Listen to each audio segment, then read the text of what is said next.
my YouTube channel and I'm back with one more video. In this particular video, I will be sharing with you all the tips and tricks that you should keep in your mind while you're writing information transfer.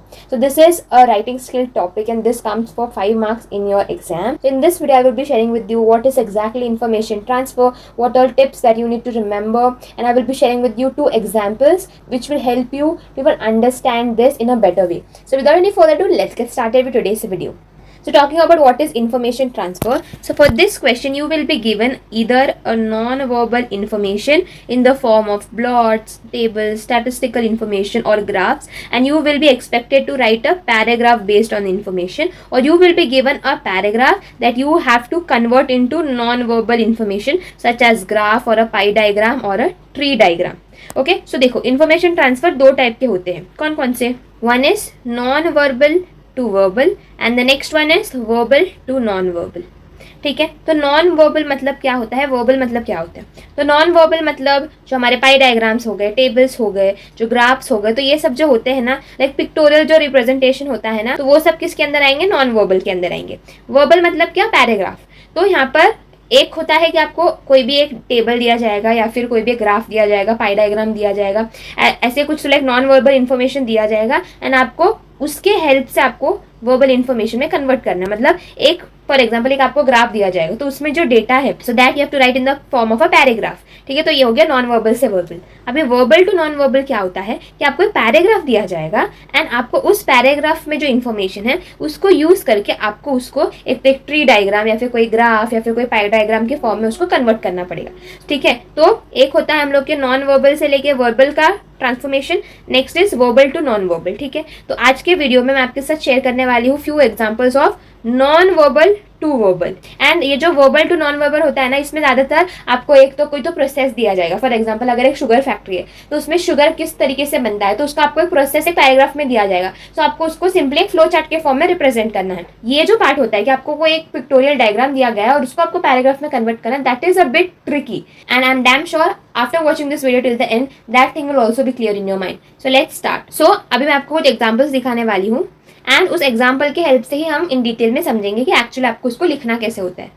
So example number 1, given below is a food pyramid that is a kind of a guide towards healthy eating and healthy living. Write 2 paragraphs using the information from the pyramid. You may also add your own points. तो यहाँ पर क्या दिया है, यहाँ पर आपको एक फूड पिरामिड दिया है. ठीक है, और उस फूड पिरामिड में कुछ healthy eating and healthy living के रिलेटेड वो फूड पिरामिड है. तो आपको क्या करना है, उस फूड पिरामिड को एज अ रेफरेंस लेके आपको यहाँ पर 2 पैराग्राफ उस पर लिखने. ठीक है, एंड यहाँ पर और एक चीज़ दिया, आप यहाँ पर आपका खुद का पॉइंट्स भी ऐड कर सकते हो. तो ये रहा हमारा पिरामिड. तो हमारा ये वाला जो सेक्शन है, तो हमारा जो ये वाला सेक्शन है ना, उस सेक्शन को हम लोग ने ऐसे बीच से डिवाइड किया है. यहाँ पर हमने लिखा है red meat and butter. And दूसरे सेक्शन में हम लोग ने क्या लिखा है, हम लोग ने इसमें लिखा है white rice, white bread, potatoes and paste and sweets. ठीक है, तो ये एक सेक्शन हो गया. सेकेंड वाला क्या दिया है, डेयरी और calcium supplements 1 to 2 times a day, nuts, legumes and 1 to 3 times a day. ठीक है, नेक्स्ट दिया है वेजिटेबल्स इन अबेंडेंस और उसमें और एक पार्ट दिया है fruits 2 to 3 times a day. उसके बाद whole grain foods at most meals. And यहाँ पर हमारा और एक पार्ट में क्या दिया है, प्लांट ऑयल्स इंक्लूडिंग ऑलिव, केनोल, सोए, corn, sunflower, peanut and other vegetable oils. And last में दिया है daily exercise and weight control. तो ये जो पिरामिड है वो हमारे हेल्दी लाइफ के ऊपर दिया है, like what all things you should include in your daily life. ठीक है, तो ये सारी चीज़ें यहाँ पर दी हुई है. अभी हम देखते हैं आप इस नॉन वर्बल डेटा को आप एक पैराग्राफ फॉर्म में कैसे लिख सकते हो. तो ये रहा हमारा पैराग्राफ. तो हमेशा याद रखना, जो इन्फॉर्मेशन ट्रांसफर जो है from non verbal to verbal, तो वर्बल का जब भी आप पैराग्राफ लिखना स्टार्ट करोगे, मेक श्योर आप उसको एक रेलिवेंट टाइटल दे दो. देखो मैंने यहाँ पर क्या टाइटल दिया है, your guide to healthy living. मतलब ये वाला जो एक पिरामिड है वो हमारे लिए एज अ गाइड काम कर रहा है फॉर अ हेल्दी लिविंग. इसके अंदर जो भी चीज़ें दिए हैं सो वो हमें अपने डेली लाइफ के अंदर इनकलकेट करने हैं. तो इसके लिए the title is also relevant to the pyramid which is given to us. तो टाइटल क्या है, your guide to a healthy living. अभी सिंस हमें यहाँ पर 2 पैराग्राफ्स बोले तो हमने इसको 2 पैराग्राफ में लिखा है. तो ऑलवेज रिमेंबर, आप जब भी जो भी पैराग्राफ लिखोगे उसका 3 चीज़ों के अंदर डिवाइड करोगे. First will be your introduction, then comes your main body and then comes your conclusion. तो इंट्रोडक्शन के अंदर आप बेसिक आइडिया दोगे, like the basic just about the pyramid.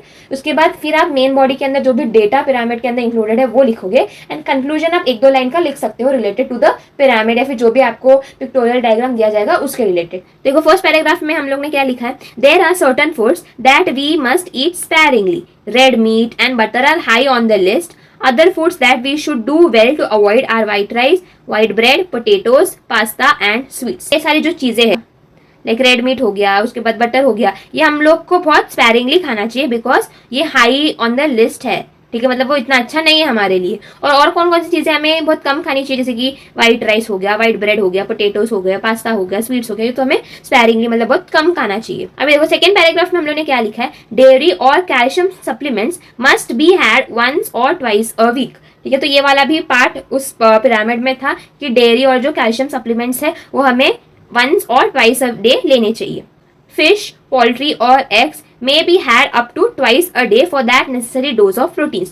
तो यहाँ पर क्या बोला है, प्रोटीन के लिए हम लोग को डेली क्या खाना चाहिए, फिश खाना चाहिए, एग्स खाने चाहिए, कभी ट्वाइस अ डे, जिससे हम लोग को नेसेसरी डोज ऑफ जो प्रोटीन हमारे बॉडी के लिए रिक्वायर्ड है वो हमें मिल पाए। नेक्स्ट क्या दिया है, nuts and legumes too are beneficial, they could be eaten 1 to 3 times a day। उसके बाद क्या दिया है, vegetables must be consumed in abundance, fruits too are to be taken 2 or 3 times a day, we must have whole grain foods at most meals, food should be cooked in plant or vegetable oils such as olive, canola, soy, corn, sunflower or peanut, we should take multivitamin tablets as supplements if we lack in our nutrition intake, Nimbu pani can be had throughout the year as it keeps us rehydrated and gives us vitality. Besides a good healthy diet, daily exercise and weight control are absolutely necessary. They form the basis of good health। अभी देखो इसके अंदर जो भी pyramid में थे वो सब डेटा हम लोग ने इसके अंदर लिख दिया है, बट ओनली डिफरेंस इज वो आपको एक पिरामिड के फॉर्म में दिया गया था एंड यहाँ पर आपने उसको एक पैराग्राफ के फॉर्म में लिखा है। उसमें से जो डेटा है वही आपको एज अ सेंटेंस फॉर्म में बना के लिखना है, इसमें आपको ज़्यादा कुछ डिफिकल्ट है ही नहीं, डेटा ऑलरेडी गिवन है, उसमें आप थोड़े से लाइक वर्ड्स यूज करो, अपने थोड़े बेसिक वर्ड्स लगा दो और एक सेंटेंस फॉर्म करो और वो सेम डेटा को आपको यहाँ पर लिखना है। और एक आधा अगर आपको चाहिए, जैसे कि यहाँ पर मेंशन किया गया था कि आप आपके ओन वर्ड्स में भी थोड़ा लिख सकते हो, तो 1-2 पॉइंट अगर आप चाहो तो आप आपका खुद का भी ऐड कर सकते हो। तो एज आई मेंशन कंक्लूजन आप 1 और 2 लाइन्स का लिख सकते हो। तो देखो यहाँ पर कंक्लूजन वाला पार्ट में क्या लिखा है, they form the basis of good health, तो ये वाला आपका कंक्लूजन वाला पार्ट हो गया, ज़्यादा बड़ा चढ़ा के नहीं लिखना है। और ये वाला जो पार्ट होता है वो आपको जल्दी से जल्दी लिखना है, बिकॉज आपको इसमें ज़्यादा कुछ सोचना ही नहीं है, आपको सिर्फ एक टाइटल सोचना है, डेटा ऑलरेडी गिवन है, उसको ही आपको सेंटेंस के फॉर्म में लिखना है। तो ये आपको अच्छे से अटेम्प्ट करना है बिकॉज इसके अंदर आपको अच्छे से मार्क्स मिल सकते हैं, ठीक है। अब हम हमारा सेकंड एग्जांपल देखते हैं। सेकंड एग्जांपल क्या है, देखो given below is the output of sugar in some states of India in lakh tons, write a paragraph comparing and contrasting the output of the various states, ठीक है। तो इसमें आपको बोला गया कि आपका जो पैराग्राफ होगा यहाँ पर अ पैराग्राफ है, मतलब आपको एक ही पैराग्राफ में लिखना है, अ paragraph comparing and contrasting the output of the various states. तो यहाँ पर आपको लाइक जो शुगर के आउटपुट्स है कुछ स्टेट्स के इंडिया के अंदर वो आपको यहाँ पर दिए गए हैं, they are in lakh tons। तो यहाँ पर आपको क्या करना है, एक पैराग्राफ लिखना है जिसमें आप इन रीडिंग्स को कंपेयर करोगे एंड कॉन्ट्रास्ट करोगे इन आउटपुट्स को। सो देखो यहाँ पर स्टेट के नाम दिए गए हैं, यहाँ पर उनके जो भी शुगर प्रोडक्शन है उसका डेटा दिया गया है। So the first state on the list is Uttar Pradesh 58.74, then comes Maharashtra 61.64, Karnataka 17.98, Tamil Nadu 17.04, Andhra Pradesh 11.88, Gujarat 12.38, Haryana 5.99, Uttarakhand 4.59, Punjab 5.11, Bihar 4.21, Madhya Pradesh 0.85 and others 0.91, ठीक है। तो ये हमारा डेटा था with the states and their sugar production in lakh tons in the year 2002। तो now let's look at कि आप इस डेटा को पैराग्राफ फॉर्म में कैसे लिख सकते हो। So the first thing is the title, the mandatory part. तो हम लोग यहाँ पर टाइटल में क्या लिखा है, sugar production in India, and हम लोग ने 2002 भी लिखा है। The highest production of sugar in 2002 was in Maharashtra. Its production of 61.64 lakh tons was higher than the second ranking state, Uttar Pradesh, whose production was 58.74. All the other states had a much lower production of sugar than these two. Madhya Pradesh was the lowest. It was as low as 0.85 lakh tons. Karnataka's production of sugar was as high as 17.98. Tamil Nadu's sugar production was 17.04 lakh tons, which is slightly lower than that of Karnataka's.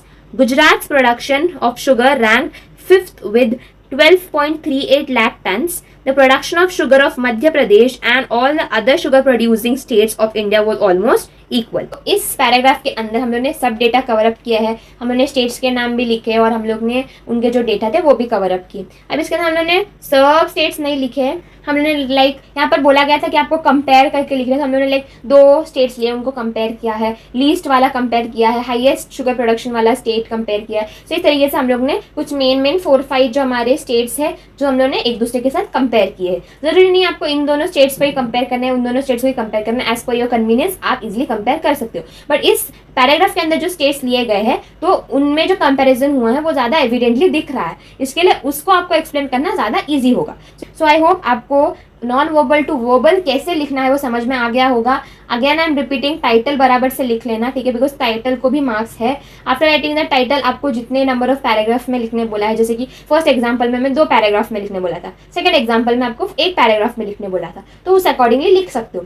अगर in case आपको number of paragraphs question में mention नहीं है, सो कितने paragraph लिखने हैं ये आपका डाउट होगा। मेरे हिसाब से 2 पैराग्राफ में लिखना, फर्स्ट पैराग्राफ थोड़ा सा छोटा रखना, सेकंड पैराग्राफ में मेन कंटेंट को अच्छे से एक्सप्लेन कर देना अलॉन्ग विद द कंक्लूजन। वो आपको इन्फॉर्मेशन ट्रांसफर से रिलेटेड जो भी डाउट्स है वो सब क्लियर हो चुके हैं, कैसे लिखना है, क्या करना है, everything is clear to you. I really hope you enjoy watching this video. If you really did so don't forget to hit the like button, share this video and subscribe to my channel. Click on the bell icon to get notified whenever I will be uploading my latest brand new video. Until then, stay happy, stay safe and keep learning. Bye.